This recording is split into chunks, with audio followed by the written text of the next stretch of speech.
Assalamualaikum warahmatullahi wabarakatuh. Saya Febrio Andra dengan NIM 2205040150 akan menjelaskan pengertian saya pada bab pertama, iaitu pengertian, batasan dan istilah hukum internasional. Poin yang pertama iaitu istilah hukum internasional, pengertian dan batasan.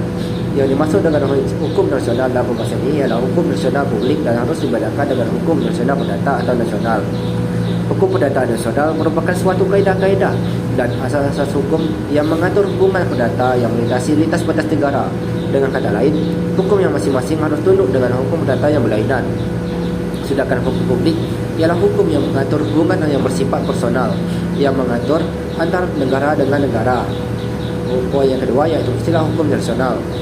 Istilah hukum internasional orang juga menyebutnya sebagai banyak contoh seperti hukum bahasa bangsa, hukum antarabangsa, hukum antar negara. Hukum bahasa bangsa atau law of nation berasal dari istilah kata Romawi iaitu ius gentium. Kemudian sejarah hukum internasional dan perkembangannya.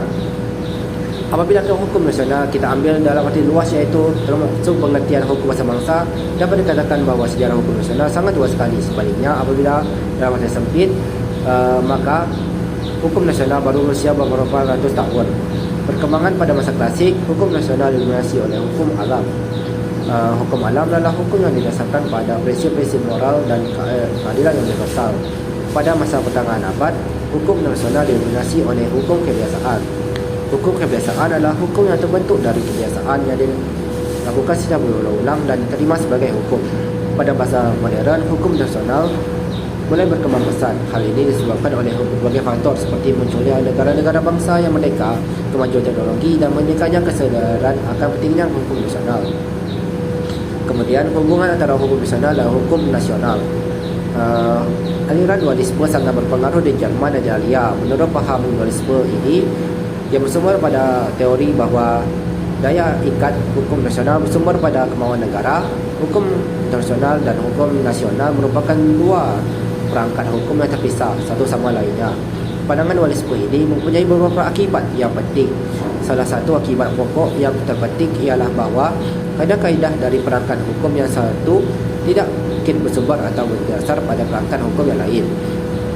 Dengan perkataan lain, dalam teori dualisme tidak ada bagi persoalan hierarki antara hukum nasional dan hukum internasional, kerana pada hakikatnya kedua perangkat hukum ini tidak saja berlainan dan tidak bergantung pada satu sama lainnya, tapi juga terlepas dari satu dengan lainnya. Kemudian subjek hukum nasional. Yang pertama iaitu negara. Negara adalah subjek hukum nasional dalam arti yang klasik dan telah demikian haknya sejak akhirnya hukum internasional. Dalam suatu negara federal, yang menjadi pengemban hak dan kewajiban subjek hukum nasional adalah pemerintah federal. Akan tetapi ada kalanya konstitusi federal membuktikan negara mempunyai hak dan kewajiban yang terbatas atau melakukan hal yang biasanya dilakukan oleh pemerintah federal. Kemudian tata suci. Tata suci atau panikan merupakan peninggalan sejarah sejak zaman dahulu. Ketika Paus bukan hanya merupakan kepala gereja Roma, tetapi memiliki pula kekuasaan duniawi. Hingga sekarang, tata suci mempunyai kewajiban diplomatik di banyak negara. Kemudian pada merah nasional, organisasi ini sebagai suatu subjek hukum yang terbatas lahir sejarah, walaupun kemudian kedudukannya diperkuat dalam perjanjian dan kemudian konferensi-konferensi. Kemudian organisasi nasional. Organisasi nasional seperti Perikatan Bangsa dan Organisasi Buruh Nasional. Kemudian sumber hukum internasional. Pasal 38 Piagam Mahkamah Nasional. Pasal 38 ayat 1 juga menyebutkan asas hukum satu sumber hukum. Kemudian perjanjian internasional.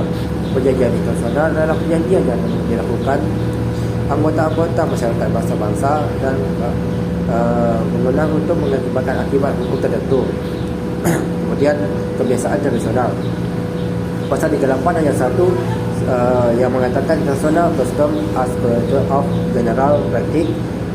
Artinya hukum kebiasaan internasional adalah kebiasaan nasional yang merupakan kebiasaan umum yang diterima sebagai hukum. Kemudian prinsip hukum umum. Asas hukum umum yang diakui ialah asas hukum yang mendasari sistem hukum modern, hukum positif, kemudian sumber hukum tambahan. Lah itu selesai.